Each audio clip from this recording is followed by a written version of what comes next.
Bonjour mes chers amis, c'est Benjamin et je suis enfin de retour après tant de mois sans nouvelles et cette vidéo est un avant-goût de toutes les nouveautés qui vous attendent dans les mois à venir où je vais vous emmener très loin en termes de connaissances sur la nutrition et la santé. Et avant de rentrer dans le dur avec notamment la prochaine vidéo qui sera sur l'obésité et les régimes, j'ai voulu reprendre d'une manière un petit peu plus informelle avec un sujet assez simple et accessible, l'étiquetage nutritionnel. Comme vous le savez peut-être, au moment où je tourne cette vidéo, un nouveau système de notation des produits transformés, le Nutri-Score, va être appliqué de manière non obligatoire en France dans les mois à venir. Et je profite donc de cette actualité pour vous parler d'une manière plus générale de l'étiquetage nutritionnel, de son utilité et des différentes réformes qui ont été tentées dans plusieurs pays ces dernières années. Pourquoi vous parler de cela? Car, comme vous allez le voir, c'est un parfait exemple, absolument parfait, d'un sujet qui se trouve à l'intersection des choix individuels, de la façon de faire ses courses, des méthodes de l'industrie agroalimentaire, des tentatives des politiques pour réguler cette dernière et de la place laissée aux agriculteurs dans ces questions de nutrition, à savoir malheureusement aucune.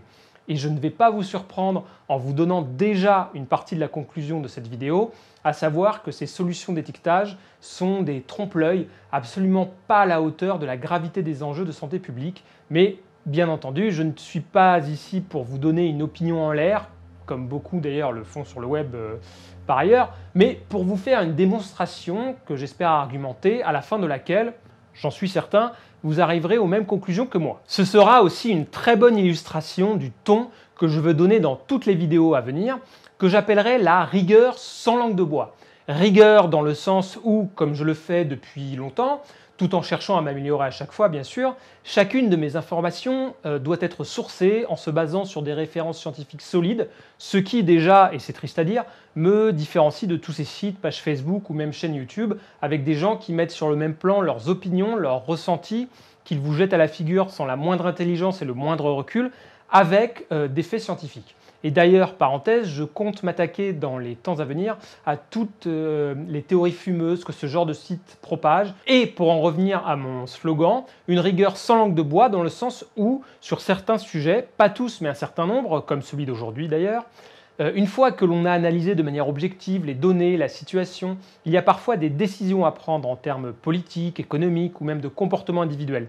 Et là, mon reproche sera plutôt envers ceux qui font un travail plus scientifique et sérieux, mais n'ont pas forcément le courage ou la liberté d'en tirer les conclusions qui s'imposent, car face à l'explosion de l'obésité, du diabète, des maladies chroniques, à la crise de l'agriculture, je suis personnellement persuadé que le consensus mou et les demi-mesures ne sont plus tolérables, et qu'il faut assumer le besoin d'une forme de radicalité dans les mesures, même si elles vont à l'encontre des intérêts de certains, à partir du moment où elles sont nécessaires. Évidemment, le but n'est pas d'être révolutionnaire juste par principe. Revenons-en à notre sujet du jour, l'étiquetage nutritionnel, et regardons d'abord rapidement ce qui existe aujourd'hui. Comme vous le savez, sur les produits préemballés, donc à part sur les produits vendus en vrac comme les fruits, légumes, la viande, les œufs, etc., et sur les produits non transformés ne contenant qu'un seul ingrédient, vous avez une information de base que vous connaissez tous et qui a d'ailleurs un peu évolué ces derniers mois avec un nouveau règlement européen obligatoire depuis décembre 2016.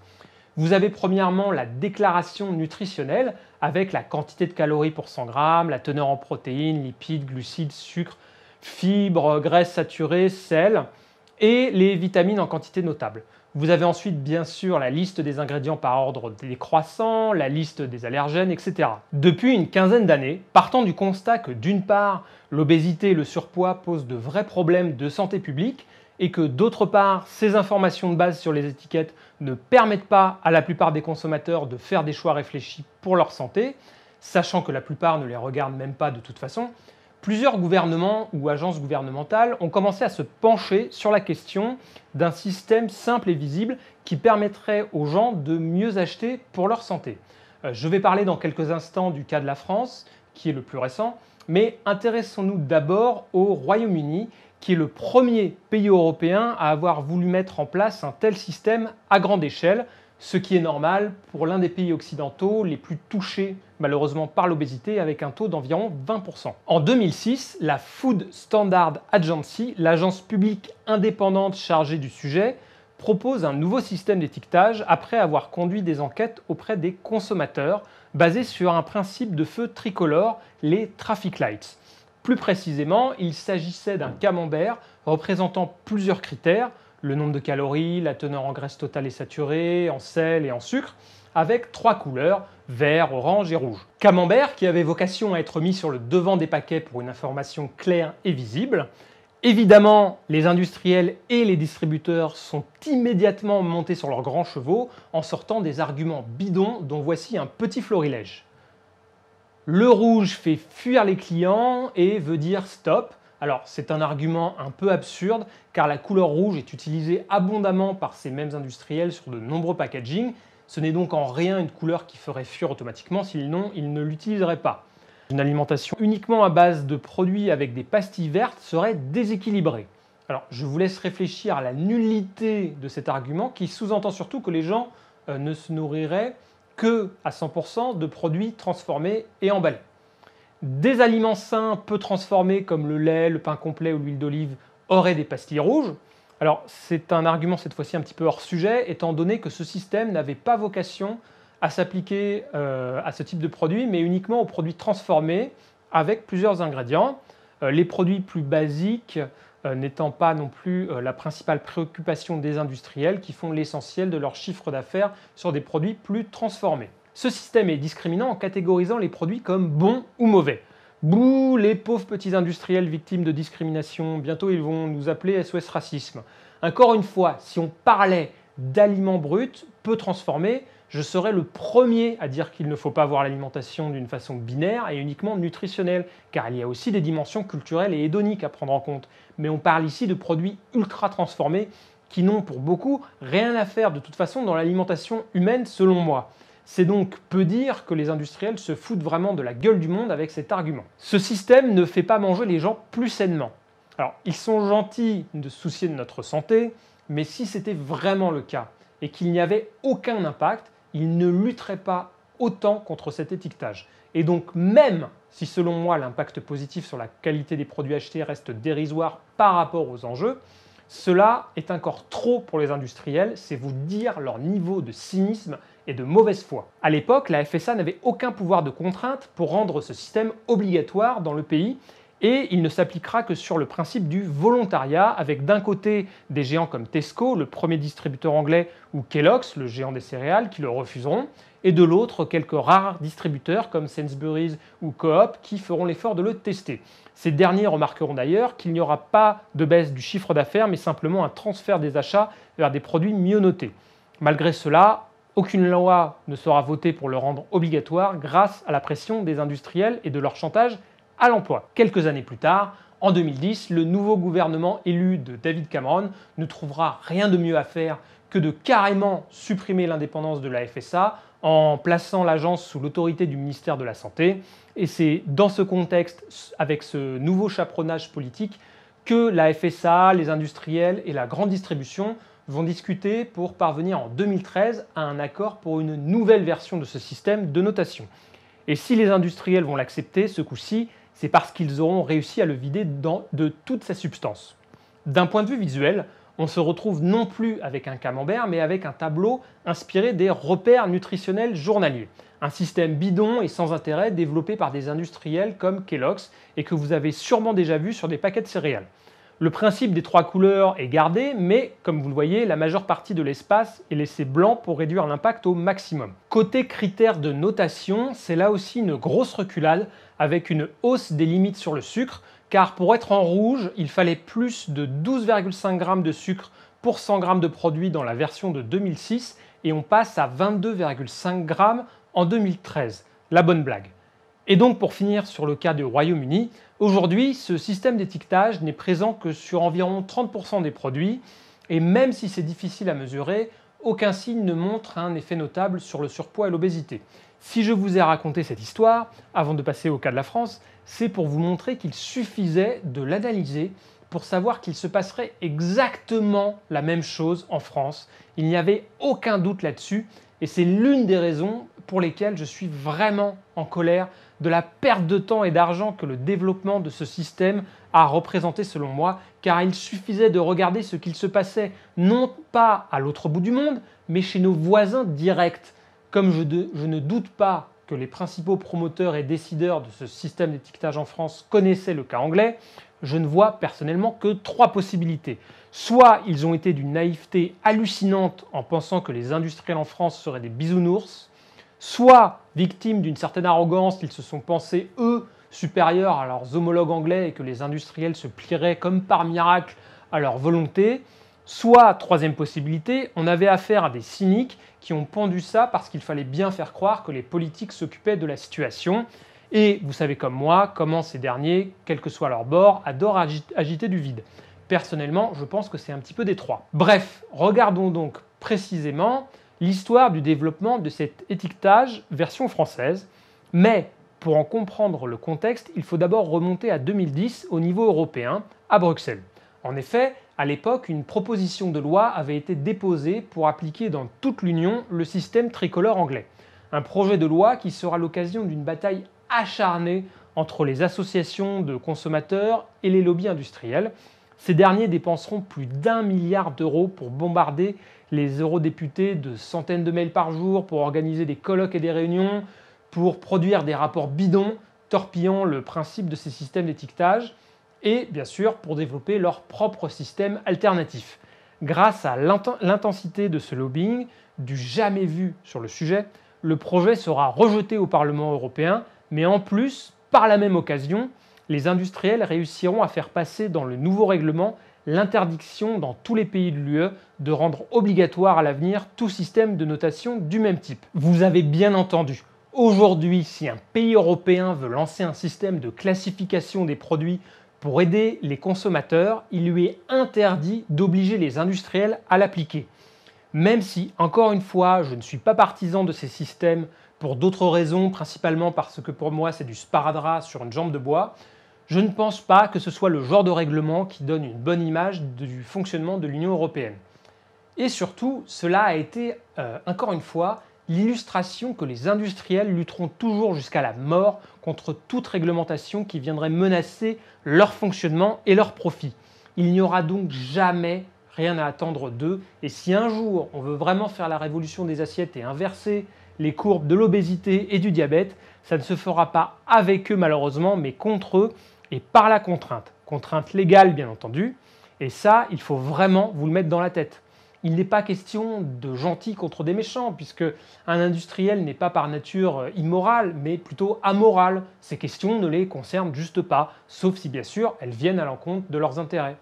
Un comportement qui va être une nouvelle fois prouvé par l'histoire française, que je vais vous résumer dans les grandes lignes, car ce qui nous intéresse surtout, c'est le résultat final. Fin 2013, le professeur Serge Erkberg, directeur de recherche à l'INSERM, mais surtout président du Programme national nutrition santé, le fameux PNNS, vous savez, 5 fruits et légumes par jour, 3 produits laitiers par jour, etc., rend un rapport à la ministre de la Santé intitulé « Proposition pour un nouvel élan de la politique nutritionnelle française de santé publique ».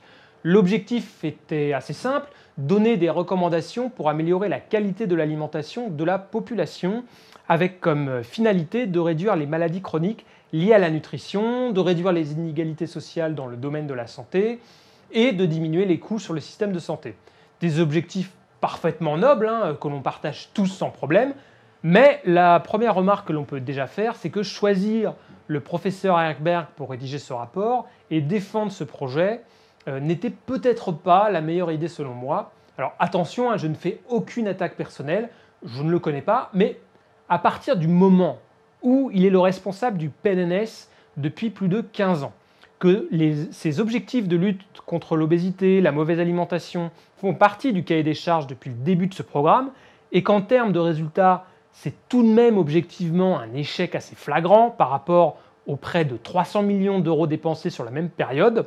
Alors, je ne vais pas faire une critique élaborée ici, ce n'est pas le sujet, et cela fera sûrement l'objet un jour d'une vidéo spécifique, mais quand dans le même temps on a notamment un nombre d'obèses qui a doublé, un taux de diabétique qui a fait de même, une consommation de légumes frais toujours en baisse, on peut au moins se questionner sur la pertinence de ce choix de personnes, non pas que je remette en question même ses intentions, qui j'en suis sûr encore une fois sont les bonnes, mais soyons honnêtes tout de même, Si on était dans le monde de l'entreprise, par exemple, et qu'on donnait à un manager un projet à mener à bien avec un budget conséquent et qu'il échouait de manière constante à atteindre tous les objectifs fixés, et cela pendant 15 ans, ça fait longtemps qu'il aurait dégagé.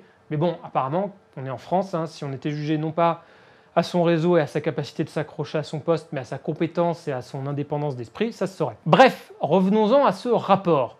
Il y a plusieurs propositions dedans, mais celle qui nous intéresse est la suivante. Mettre en place un système d'information nutritionnelle unique sur la face avant des emballages des aliments, l'échelle de qualité nutritionnelle du PNNS.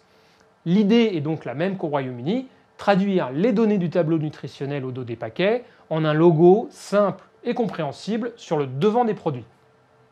En se basant sur les méthodes de calcul déjà développées en Angleterre par la FSA, dont on a parlé juste avant, il propose un système appelé 5C ou 5 couleurs, allant du vert au rouge, qui donnerait une notation globale au produit allant de A à E, plutôt que par critères en fonction de sa composition nutritionnelle sur 7 points. Énergie, sucre simple, acides gras saturés, sodium, protéines, fibres et pourcentage de fruits et légumes. Malgré le fait que de toute manière ce logo ne pouvait pas être rendu obligatoire à cause de la réglementation européenne, son principe a été tout de même rejeté en bloc par les industriels et la grande distribution qui ont tout fait pour essayer de le torpiller avec les mêmes arguments déjà entendus en Angleterre en 2006. Nos produits vont être stigmatisés, vous êtes trop méchants, laissez-nous faire grossir les gens si ça nous amuse quand même. Dans le monde enchanté de la politique totalement hermétique au lobbying, bien sûr comme vous le savez, la ministre de la Santé va céder aux pressions des industriels et de la grande distribution, ces derniers trouvant un appui non négligeable chez le ministre de l'Agriculture,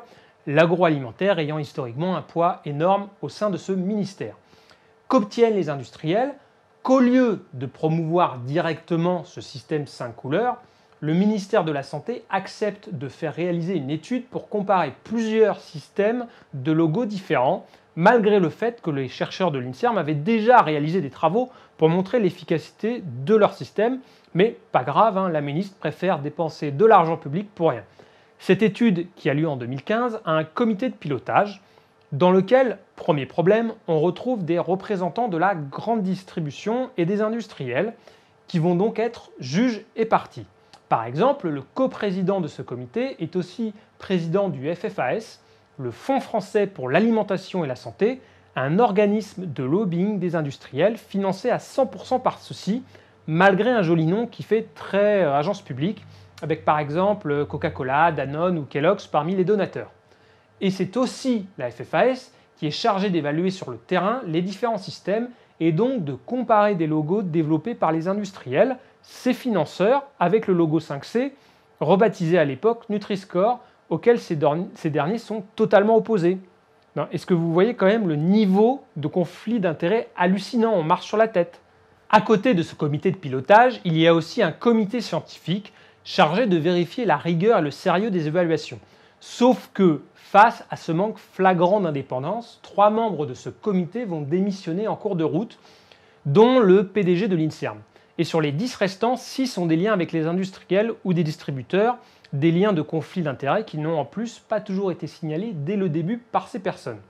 Et pour enfoncer le clou, le FFAS mandate une agence de conseil, LinkUp, pour mener l'étude de terrain. Sauf que, ça alors, comme c'est étonnant, à l'inverse, LinkUp est aussi membre et soutien du FFAS et prestataire régulier de ce dernier.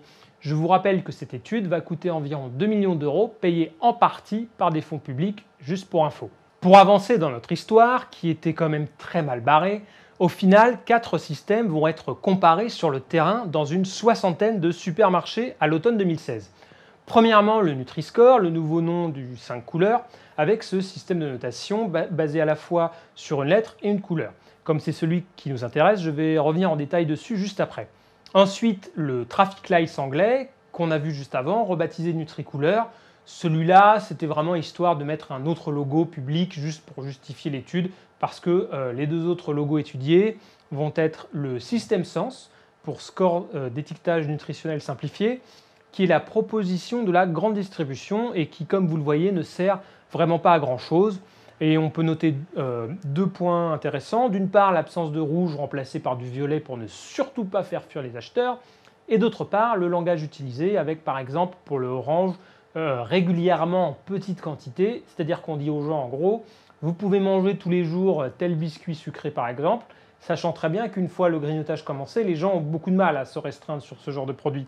Donc c'est vraiment un logo d'une malhonnêteté intellectuelle assez flagrante. Enfin, le système Nutri-Repère, développé lui par les industriels, qui se base en fait sur les repères journaliers et qui est un système parfaitement bidon également.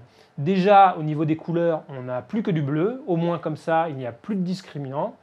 Et visuellement, comme vous pouvez le constater, il n'y a rien de facilement lisible et percutant pour un client qui passe 2 secondes à regarder un produit avant de le mettre dans son panier. Et surtout, la vraie arnaque de ce système est le calcul non pas pour 100 grammes, mais pour une portion dont la taille est bien sûr choisie la plus basse possible, avec comme par exemple 40 grammes pour des céréales de petit déjeuner, alors que beaucoup en mangent le double. On peut dire que pour cette expérimentation, au-delà de la mauvaise foi, les industriels et la grande distribution sont, n'ayons pas peur des mots, dans une attitude de véritable foutage de gueule avec leurs 2 systèmes bidons, et tout cela n'a que pour unique but de faire traîner les prises de décision au maximum. Au final, malgré toutes ces péripéties, l'expérience de terrain va tout de même montrer la nette supériorité du système Nutri-Score sur les autres pour améliorer la qualité nutritionnelle des achats. Et donc la ministre de la Santé finit par annoncer en mars 2017 que ce sera bien ce système qui sera appliqué à partir de cette année et il va commencer à être mis en place sur les premiers produits au moment où je tourne cette vidéo.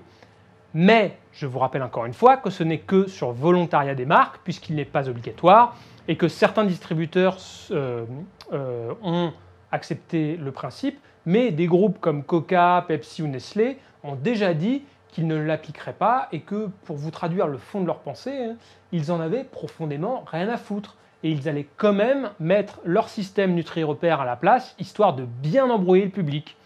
Je rappelle qu'à la base, ces mêmes industriels avaient poussé pour avoir ce test grandeur nature, qu'ils avaient accepté les règles du jeu et qu'à partir du moment où, malgré un lobbying important, les résultats ne leur conviennent pas, ils ont la malhonnêteté intellectuelle de refuser tout court la conclusion. Est-ce que vous comprenez maintenant pourquoi je vous dis, je vous le répéterai sans cesse, qu'il n'y a rien à attendre de ces gens-là, que face à leur lâcheté, leur hypocrisie et leur manipulation, le changement ne se fera jamais avec eux dans la douceur et l'autorégulation, mais par la contrainte par le haut et par la prise de conscience massive et radicale des consommateurs par le bas. Regardons maintenant en détail ce fameux Nutri-Score dont on parle depuis le début de cette vidéo. Comme je l'ai dit, le système repose sur le calcul d'un score nutritionnel, prenant en compte la densité calorique, la teneur en sucre, en fibres, en graisse totale et saturée, en sel, en protéines, en fruits et en légumes. Et ce score global permet d'attribuer une note aux produits allant de A pour les meilleurs à E pour les moins bons, avec un code couleur associé de vert à rouge, ou plutôt orange foncé, car il ne faut surtout pas dire rouge, pour ne pas blesser les pauvres petits industriels. Selon ces promoteurs, le but est notamment de permettre aux consommateurs de comparer différents produits au sein d'une même catégorie, ou même différents produits pour une même appellation.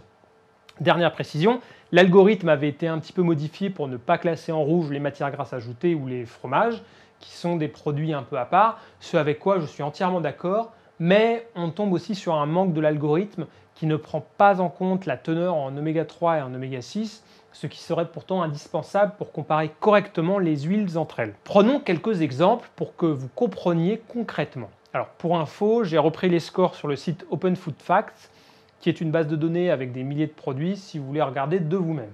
Et bien évidemment, je n'ai pas cherché à être de mauvaise foi, mais simplement à prendre les exemples que je trouvais les plus parlants. Dans la catégorie céréales de petit déjeuner, regardons des exemples pour chaque note. Dans le plus mauvais, nous avons par exemple le Extra Pépite de Kellogg's, ce qui est tout à fait normal étant donné qu'il réussit l'exploit d'être à la fois bourré de sucre avec 28 grammes au 100 grammes et de graisse, 24 grammes, dont la moitié de saturé. En milieu de gamme, avec la note C, nous avons des produits comme le Crunch, qui est autant riche en sucre, mais avec bien moins de graisse que le précédent. Donc pour le moment, plutôt logique comme notation. Et enfin, si on regarde dans les produits notés A, on va trouver des mueslis très basiques, mais aussi un produit comme ces céréales soufflées au chocolat avec 20% de sucre ou des Special K aux céréales complètes à 18% de sucre ajouté. Tout ça parce qu'avec un peu moins de graisse, un tout petit peu plus de fibres et de protéines, la notation change drastiquement.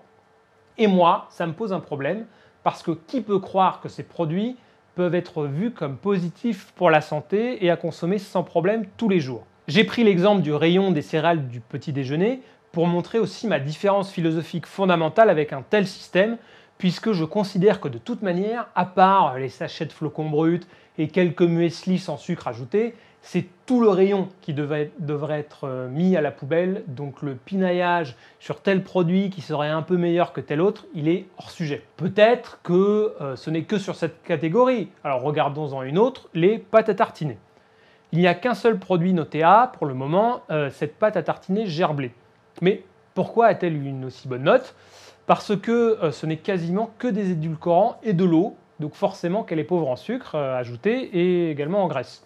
Mais c'est un produit absurde. 52% d'édulcorants pour une pâte à tartiner. On peut difficilement faire un produit plus antinaturel, entre guillemets, qui en termes de micronutriments n'apporte rien d'intéressant, sans parler que, c'est un autre sujet, dans de telles quantités, ces édulcorants qui sont des polyols vont provoquer, j'en ai peur, des soucis digestifs chez pas mal de monde. Vous achetez vraiment du vide, c'est assez délirant comme produit. Comparons avec les produits les plus mal notés. On trouve heureusement le Nutella, ce qui est tout de même normal pour un produit qui contient 57% de sucre et le reste de graisse, donc beaucoup de saturé grâce à l'huile de palme. Là, pas de problème, on se dit que le Nutri-Score remplit son rôle sur ce produit, on sera tous d'accord.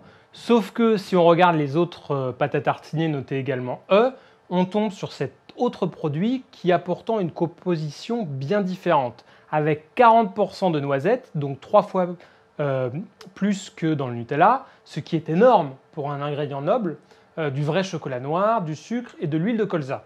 Et là, j'ai un vrai problème avec le fait d'avoir la même note que pour le Nutella et ce produit. Effectivement, il est plus gras, mais en raison de la forte teneur en noisettes, qui est un bon ingrédient, riche en graisse monoinsaturée, et il reste trop sucré, ça c'est clair, avec 32 grammes pour 100 grammes.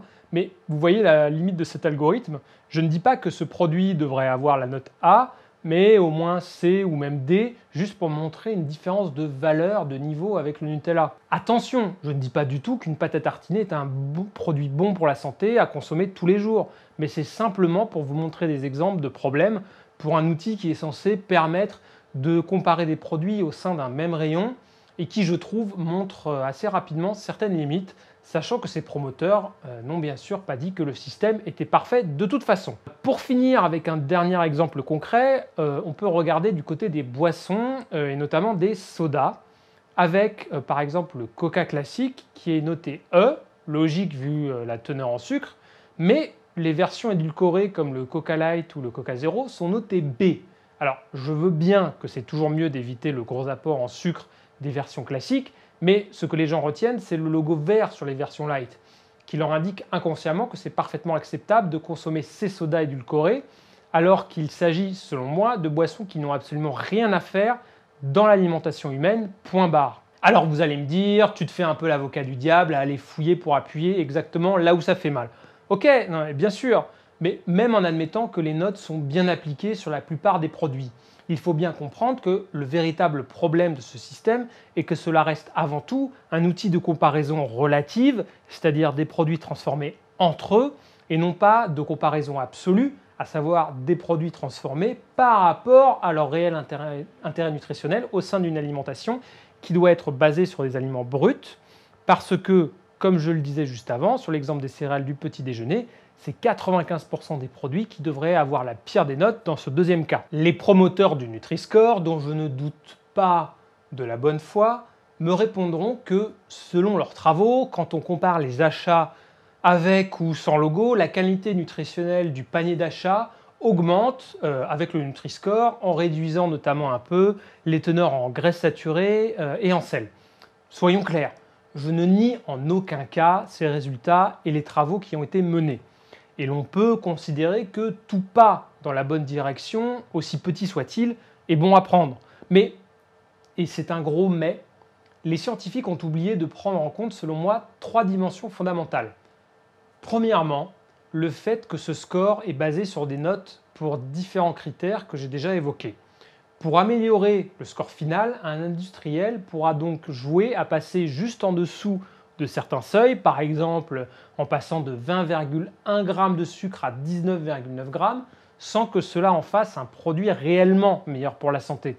De même que sur les critères de fibres, qui dans une alimentation à base de produits bruts représenteraient la quantité de fruits, légumes et céréales complètes, dans le cas des produits transformés, les industriels pourront aussi très bien ajouter des fibres tirées d'autres aliments raffinés, avec juste ce qu'il faut pour améliorer la note.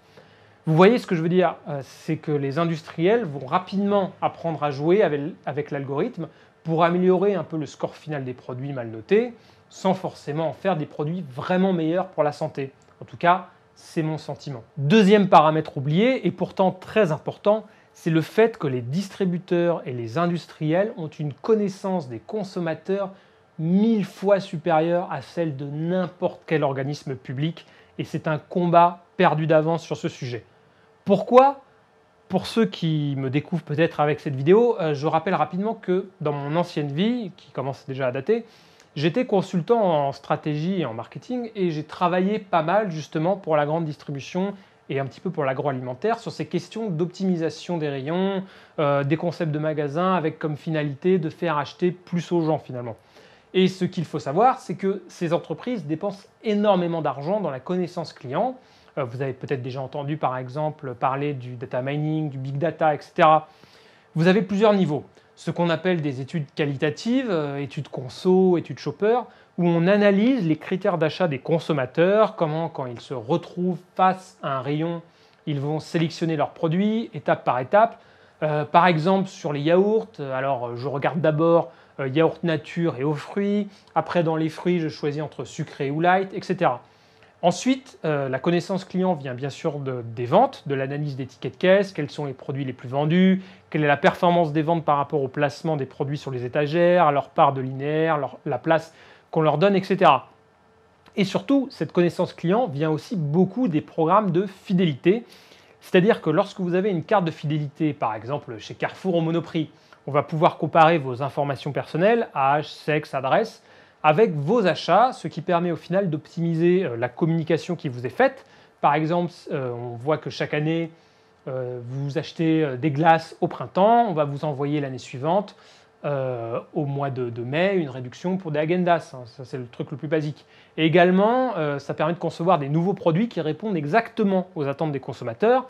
Si par exemple, grâce à l'analyse des données, on voit que les femmes de 25 à 45 ans, habitant dans des villes de plus de 100 000 habitants, achètent à 80% des céréales de petit déjeuner au chocolat, eh bien on développera un nouveau produit qui collera encore mieux aux attentes pour se vendre plus.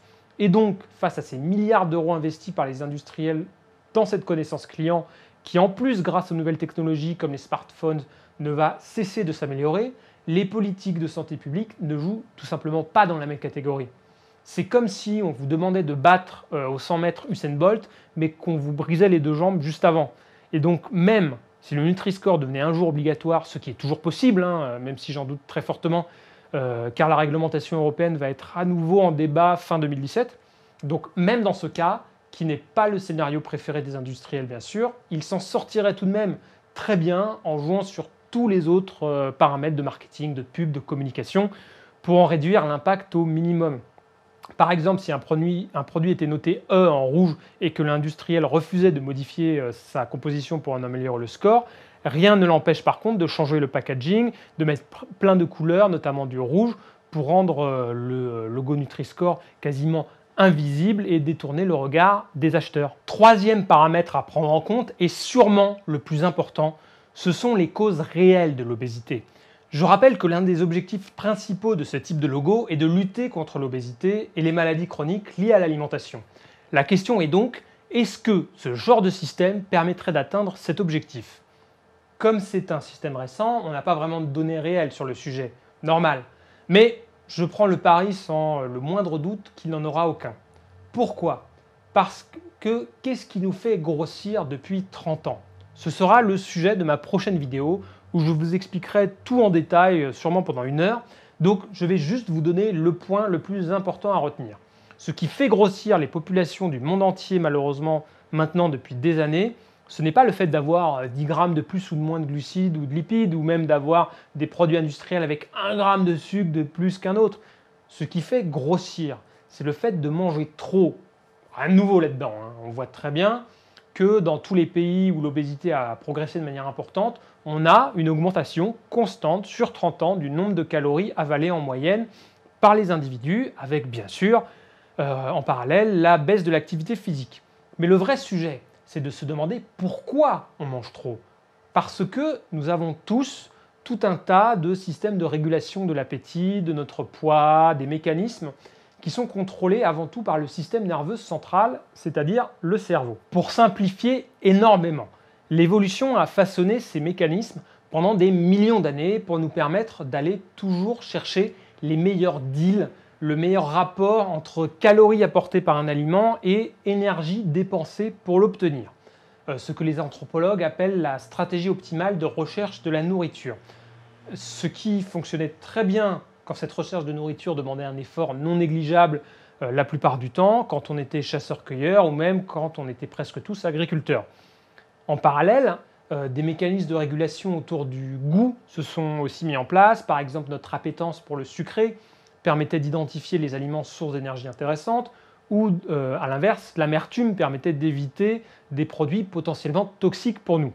Le problème dans notre monde moderne, c'est que bien sûr, la dépense énergétique pour aller chercher nos aliments se limite à aller au supermarché du coin, mais c'est surtout que les aliments transformés ont été optimisés depuis des années par les industriels pour devenir ce qu'on appelle hyper palatables, c'est-à-dire donner le maximum de satisfaction dans la bouche grâce à leur goût et leur texture et stimuler au mieux les mécanismes de gratification dans le cerveau.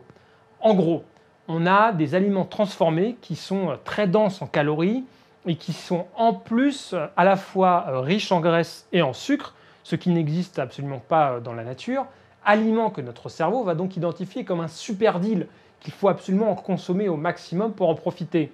Et comme en plus les facteurs qui jouent sur la satiété et qui permettent de calmer notre faim normalement, à savoir surtout la teneur en protéines et en fibres, sont souvent très faibles dans les produits transformés, il est très difficile pour les gens de se contrôler par la seule force de leur volonté quand tous ces mécanismes inconscients les poussent à manger plus. Et donc, la question n'est pas de choisir un produit transformé noté B ou D, car même en changeant la composition d'un produit pour en améliorer la note, les industriels arriveront toujours à lui donner une palatabilité, une texture, un équilibre des goûts pour nous inciter à le consommer au maximum. C'est pour cela que je dis qu'au final, pour conclure cette vidéo, le Nutri-Score ou même un autre système de notation est hors sujet, car la seule distinction qui soit valable pour lutter contre l'obésité, c'est celle entre produits transformés et produits bruts, c'est-à-dire tous les aliments non transformés, fruits, légumes, légumineuses, viande, œufs, poissons, oléagineux, etc. C'est pour cela que je suis très triste de toute cette histoire d'étiquetage nutritionnel, car je pense que cela représente une perte de temps, d'énergie et d'argent pour quelque chose qui, selon moi bien sûr, mais je ne pense pas me tromper, ne servira à rien au final. La seule politique de santé publique sur la nutrition digne de ce nom qui devrait être développée si on avait des politiques intègres, courageux et qui avaient vraiment l'intérêt général chevillé au corps, c'est celle qui placerait justement la consommation de produits bruts comme objectif absolu, ce qui permettrait derrière de décliner toutes les actions publiques et politiques à mettre en place pour y arriver. Notamment, on serait obligé d'arriver forcément à la conclusion qu'il faudrait réduire l'offre des produits ultra transformés de manière radicale, avec certainement tout un tas de mesures autour de l'interdiction de la publicité, des contraintes réglementaires tellement fortes pour compliquer la tâche des industriels, et surtout, au-delà du côté punitif, la vraie solution passerait aussi par une aide massive pour rendre accessibles ces produits bruts, à la fois d'un point de vue géographique et économique. Car il ne faut pas oublier que les populations les plus touchées par l'obésité et les maladies chroniques sont aussi les plus défavorisées. Mais comment voulez-vous qu'elles s'en sortent quand le seul magasin alimentaire à côté de chez eux est un hypermarché et le principal resto est un McDo? Il faut absolument prendre des décisions radicales pour leur donner accès à des produits bruts de qualité, mais aussi bien sûr les motiver à les chercher via des politiques d'éducation à la nutrition. Et là, on retombe sur le PNNS ou les programmes équivalents dans les autres pays. PNNS qui n'est absolument pas à la hauteur et on retombe aussi sur la nécessité absolue, selon moi, d'inclure une éducation à l'alimentation, à la cuisine et au goût dès l'école maternelle, sûrement jusqu'au lycée. Cela devrait être une évidence dans un pays qui a sa gastronomie inscrite au patrimoine mondial de l'humanité. Je sais que beaucoup me diront que c'est irréaliste, que je suis trop radical, sauf que ce n'est pas moi qui suis extrême, c'est la situation dans laquelle on est. Pour faire une métaphore, on pourrait comparer l'obésité au changement climatique, c'est-à-dire un problème qui a une force d'inertie d'entraînement énorme, comme un paquebot lancé à pleine vitesse sur un iceberg, et que les mesures molles ne permettront pas de lui faire changer de direction ni de l'arrêter. C'est pour cela que j'appelle à la fin du consensus mou et à la nécessité de solutions fortes qui, comme je l'ai dit précédemment, se feront contre la plupart des industriels de l'agroalimentaire, en tout cas dans leur forme actuelle, à partir du moment où leurs intérêts sont en opposition totale avec celui de la santé publique. Comme je n'ai personnellement aucun pouvoir de décision par le haut, la seule chose que je peux faire pour le moment est de continuer ma mission d'éducation du grand public, c'est-à-dire vous, pour favoriser le plus possible le changement par le bas. Mais on aura l'occasion de revenir sur tous ces sujets beaucoup plus en détail dans les mois à venir. En attendant, si cette vidéo vous a plu, partagez-la, cliquez sur j'aime, vous connaissez la musique. Et dites-moi surtout en commentaire si vous êtes d'accord avec moi ou si au contraire, vous estimez que ce genre de logo est une très bonne solution. Et bien sûr, pourquoi, c'est important d'argumenter. En attendant, prenez soin de vous et je vous dis à très vite.